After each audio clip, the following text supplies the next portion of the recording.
So I was seeing some variations in my handheld device and in the devices that are being put on the buses. So I went into our the system settings. So from settings, I'm going to the system and then all the way down to about phone. These are both listed as XP5 800s. But it's here where we start to see some variation. Firmware version is the same. Once we get down to security patch level though, so the firmware security patch level on my handheld is June 1st, 2019. On the ones that were just installed were August 5th, 2019. Baseband version on my older device is SONIM XP5S O-ATT M_M_027. On the newer version, it is SONIM XP5S O-ATT M_M_032_07. So the last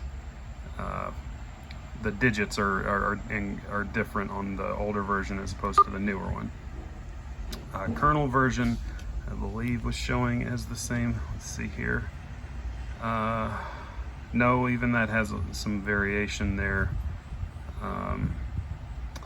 Looks like this one was last updated July 9 of 2019, and this one was September 21st, 2020.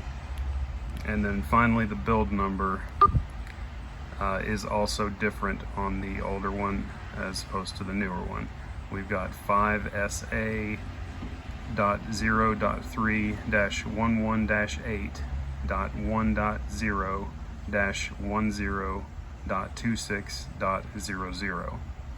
On the newer version, it's 5SA.0.4-1.8-1.0-10.44.00. So again, it looks like the build number is very different. It's not just one or two digits different. There's several digits different on that. That is one thing we may need to take a look at as well, to see if perhaps the older version needs to be updated.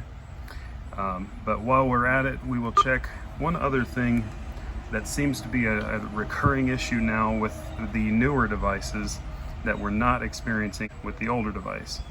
So when I click my AT&T EPTT button, which is my center button on the phone, it goes right in and I'm able to navigate the menu rather quickly. There's very little lag there, so I'll even close out all of my apps and make sure there's nothing running.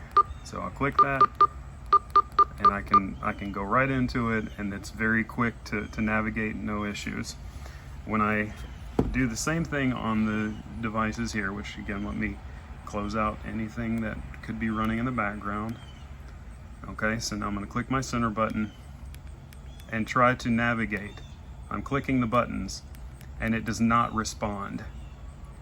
It does not respond right away. It takes it several seconds before any navigation will start working. Up and down, left and right, it doesn't matter. It will not work quickly. It does not respond the way you would expect a device to respond. Now, once it's sat for several seconds, it will begin to respond. So now that it's done whatever its boot sequence is or whatever, it is beginning to work now, where I can navigate through the menu. I could type in a number if I wanted to, but it takes it a very long time. So I believe this is something that's going to need to be addressed by either AT&T or SONIM. But the